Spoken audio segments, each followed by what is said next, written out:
Sir మన interview starting టైంలో మీరు చెప్పారు ఏంటంటే ఈ యుద్ధం అనేది కూడా ఇప్పటి నుంచి కాదు 1947 ఎప్పుడైతే వేర్పాటు అయిందో అప్పటి నుంచి జరుగుతూ ఉంది అని చెప్పి. అవునండి. ఆ రోజు నుంచి కూడా జరుగుతున్నది ఏంటంటే POJK. సో ఆక్రమిత కాశ్మీర్ కోసము. సో మెయిన్గా అది ఎప్పుడు మన ఇండియా ఆక్యుపై చేస్తుంది కూడా మనమే ఇచ్చాం వాళ్ళకి, మనమే ఇచ్చిన అవకాశం మనదే సార్. ఇప్పుడు మళ్ళీ మన దాన్ని మనం తీసుకునే అవకాశాలు ఏమన్నా ఉంటాయంటారా ఇప్పుడున్న సందర్భాలు? అంతే కదండి. ఇప్పుడు తల్లిదండ్రులు పిల్లలకి గిఫ్ట్ ఇస్తారు, వాళ్ళు సరిగ్గా చూసుకోలేదనుకోండి, ఎప్పుడైనా సార్ వెనక్కి తీసుకునే అధికారం తల్లిదండ్రులకు ఉంది. ఓకే, మన దగ్గర నుంచి వెళ్ళినాడు పిల్లోడు అండి, వాడు ఏనాడైనా మనం తీసుకోవచ్చు వెనక్కి. వాడు ఇష్టపూర్వకంగా ఇస్తారా? ఇవ్వడు, ఒకసారి తీసుకుంటారు. కాబట్టి తీసుకునే పద్ధతిలో తీసుకోవాల్సినప్పుడు ఖచ్చితంగా తీసుకుంటాం. We will take back. Definitely. దాని గురించి కూడా ప్రతి ఒక్క భారతీయుడు ఎదురు చూస్తున్నారు. అండ్ ఇంకొకసారి పాకిస్తాన్ మన మీద కనుచూపు చూడాలన్నా కానీ భయపడేటట్టు ఈసారి ఉన్న ప్రభుత్వం చేస్తుందని మనస్ఫూర్తిగా కోరుకుంటాను సార్. ఖచ్చితంగా సార్, గ్యారంటీ. ఎందుకంటే నేను ఎప్పుడు పాలిటిక్స్కి సపోర్ట్ చేయను, కానీ ఉన్నంత వరకు కూడా మన ఈ గవర్నమెంట్ భారతదేశ అభివృద్ధికి వికాసానికే చేస్తుంది. గత 12 ఏళ్ళు ఎప్పుడైతే వాళ్ళు బీజేపీ వాళ్ళు గవర్నమెంట్లోకి వచ్చారో ఆనాటి నుంచి మీరు చూసుకుంటే ఎన్నో ఐఐటీలు, ఎన్నో విశ్వవిద్యాలయాలు, ఎన్నో రోడ్లు, ఎక్కడెక్కడో రైల్వే స్టేషన్స్, ఎన్నో ఇంప్రూవ్మెంట్ జరిగినాయి. ఇవన్నీ అంతకుముందు వాళ్ళు చేయలేదా? చేద్దామని ఆలోచనలో ఉన్నా కానీ ఆచరణ మాత్రం చేయలేదు. కానీ ఈ గవర్నమెంట్ వాళ్ళు చేశారు, చూపించారు. సో డెఫినెట్లీ ఆ పాకిస్తాన్కి దీటైన జవాబు కూడా వీళ్ళు ఖచ్చితంగా ఇస్తారు. ఇచ్చే రోజు వస్తుంది. అండ్ నాది నా ప్రగాఢ విశ్వాసం. ఖచ్చితంగా ప్రతి ఒక్కరి భారతీయుడి యొక్క విశ్వాసం కూడా అదే సార్. అండ్ సార్ ఇప్పుడున్న సిచ్యువేషన్స్ అనేది కూడా ఒకసారి చూస్తుంటే ప్రతి ఒక్కరిలో కూడా ఒక దేశభక్తి అనేది కూడా పెరుగుతూ ఉంది. అండ్ మన దేశాన్ని మనం కాపాడుకోవాలి అని అనుకుంటున్న ప్రతి ఒక్కరు కూడా. సో మీరు ఎక్స్ ఆర్మీ ఆఫీసర్ కాబట్టి, ఎక్స్ ఎయిర్ ఫోర్స్ ఆఫీసర్ కాబట్టి, ఒకవేళ ఎవరైనా కానీ పైలట్ అవ్వాలి, సో దేశం తరపున కూడా యుద్ధం చేయాలి అనే ఆకాంక్ష ఉన్న వాళ్ళు కానీ, సో అట్లాంటి వాళ్ళు ఎంటర్ అవ్వాలంటే ఆ ప్రాసెస్ ఎలా ఉంటుంది సార్? సార్ మనకి ప్రాథమికంగా 3 డిఫెన్స్ ఆర్గనైజేషన్ ఉన్నాయండి. Army, Indian navy and Indian air force. Okay, so మనం చరిత్ర ప్రకారంగా చూసుకుంటే కనుక ఏ దేశానికైనా సరే సైన్యం అనేది ఫస్ట్ పదాతి దళం, అది ఆర్మీ. సో దానికి ఎక్కడైనా సరే అసంఖ్యాకంగా ఉంటారు. అలాగే మన భారతదేశంలో 2 కోట్ల పైగా ఆర్మీ వాళ్ళు ఉన్నారు. వేరే చూసుకుంటే పాకిస్తాన్ దగ్గర 50 లక్షల కంటే ఎక్కువ మంది లేరు ఆర్మీలో. And second thing navy. Okay, నౌకాదళం. దాని నుంచి కూడా అది కూడా చాలా మనకి చాలా పెద్ద సముద్రం ఉంది చుట్టుపక్కల. మన దగ్గర చాలా రిసోర్సెస్ ఉన్నాయి. కొన్ని అత్యాధునిక సౌకర్యాలు కలిగిన యుద్ధ నౌకలు కూడా మన దగ్గర ఉన్నాయి. సో అదొకటి. దాని తర్వాత వచ్చేది Indian air force. Okay, sophisticated air crafts మన దగ్గర ఉన్నటువంటి అత్యాధునిక విమానాలు అనేవి మిగతా దేశాల్లో చాలా తక్కువ ఉన్నాయి. ఓకే, అండ్ ఇప్పుడు ప్రతి ఒక్క భారతీయుడికి దేశ రక్షణ ప్రకారంగా చేయాలి అనే ఫీలింగ్ ఉంటుంది. కొంతమంది యూనిఫామ్ వేసుకొని చేయాలనే ఫీలింగ్ ఉంటుంది. ఓకే, అది చాలా ప్రశంసనీయమైన విషయం. కాబట్టి ఇప్పుడు ఎక్కడ చేరాలన్నా కూడా ఆర్మీ వాళ్ళకైనా సరే, నేవీ వాళ్ళకైనా సరే, ఎయిర్ ఫోర్స్ వాళ్ళకైనా సరే తగిన పరీక్షా విధానాలు ఉంటాయి.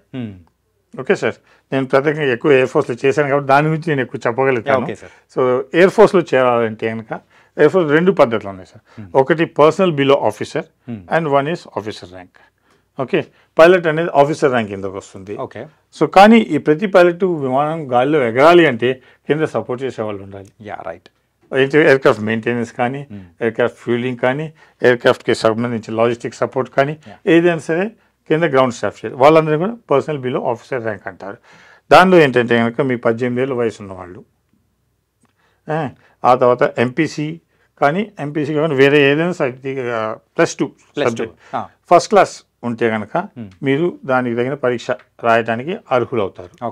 ఓకే, ఎయిర్మెన్ సెలక్షన్స్ బోర్డ్ అని చెప్పేసి భారతదేశంలో ప్రతి ఒక్క రాష్ట్ర క్యాపిటల్స్లో ఉన్నాయి. వాళ్ళు నోటిఫికేషన్ విడుదల చేస్తారు. ఆ న్యూస్ పేపర్లో కానీ చూసుకొని, లేదంటే కనుక రోజ్గార్ సమాచారంలో కానీ, ఎంప్లాయ్మెంట్ న్యూస్లో కానీ మీరు చూసి దాని ప్రకారంగా ఎగ్జామ్ రాసుకుని వెళ్ళండి. అప్పుడు ఆల్ ఇండియా సెలక్షన్ బోర్డులో మీకు పిలుస్తారు. ఎక్కడైతే మళ్ళీ వెళ్ళినా రిటర్న్ టెస్ట్ రావటం అవన్నీ కొన్ని జరుగుతాయి, ఫార్మాలిటీస్. ఆ ప్రకారంగా మీకు ఆల్ ఇండియా మెరిట్ వస్తే మిమ్మల్ని తీసుకుంటారు.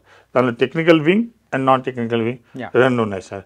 Okay, X category and why category. X comes in technical and Y comes in non-technical. Non-technical. Okay, MPC ఉన్న వాళ్ళకి మెకానికల్ స్ట్రీమ్లోకి వెళ్ళే అవకాశం ఉంది. ఎంపీసీ కాకుండా మీతో బైపీసీ కానీ సిఈసీ కానీ ఉన్న వాళ్ళకి వేరే విధంగా వెళ్ళే అవకాశం ఉంది. Okay. So at the same time 18 ఏళ్ళకి చేరిన వాడు 58 సంవత్సరాలు రిటైర్ అయ్యే లోపల నేను చెప్తున్న పర్సనల్ బిలో ఆఫీసర్ ర్యాంక్ వాళ్ళకి ఎయిర్ క్రాఫ్ట్స్మెన్ ఏసీ అంటారు, అక్కడి నుంచి మాస్టర్ వారెంట్ ఆఫీసర్ దాకా అంటే ఆ ర్యాంక్ వెళ్ళేదాకా అవకాశం ఉంది. ఇవాళ రోజున ఎయిర్ క్రాఫ్ట్స్మెన్కి 30,000 జీతం స్టార్టింగ్. ఓకే. మాస్టర్ వారెంట్ ఆఫీసర్కి 1,50,000 జీతం.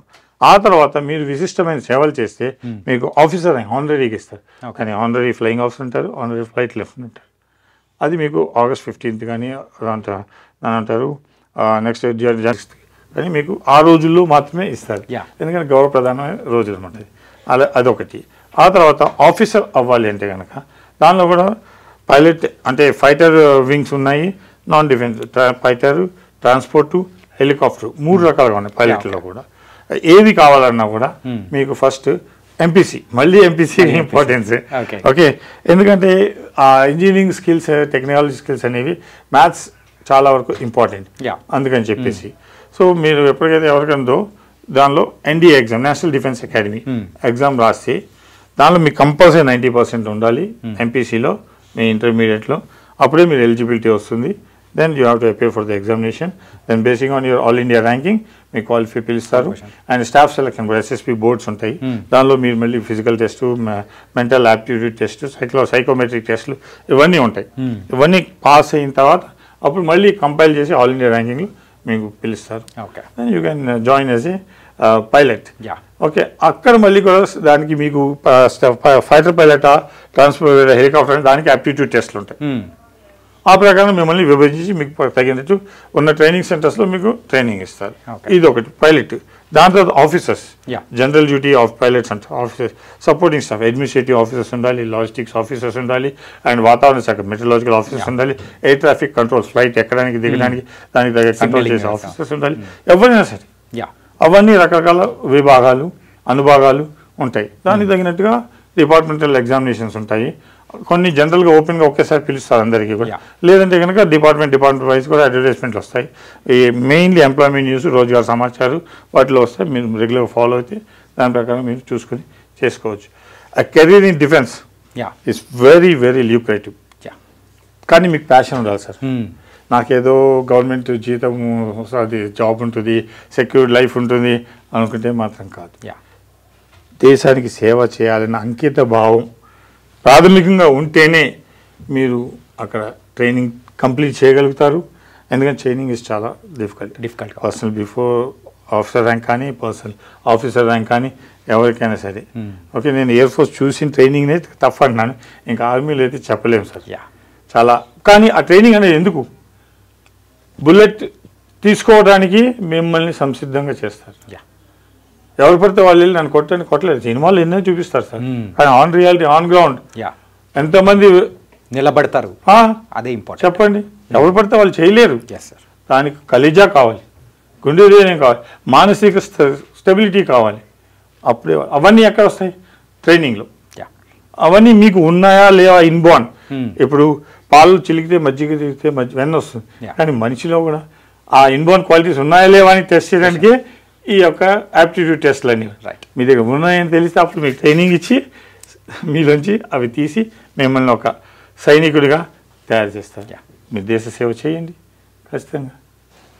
So nice sir. ఏంటంటే ఈరోజు ఇలాంటి సైనికులు ఉన్నారు కాబట్టే ఈరోజు ఇక్కడ ఉన్న వాళ్ళు ప్రతి ఒక్కరు కూడా హ్యాపీగా ఉంటూ ఉన్నారు.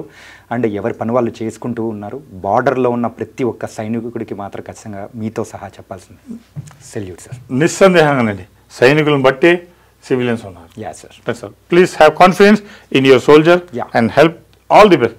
మీ సహాయ సహకారాలు సివిల్ డిఫెన్స్ వాళ్ళకి ఇవ్వండి, తగినట్టుగా మీరు కూడా హ్యాపీగా ఉండండి. Thank you sir. Thank you so much sir. నమస్తే.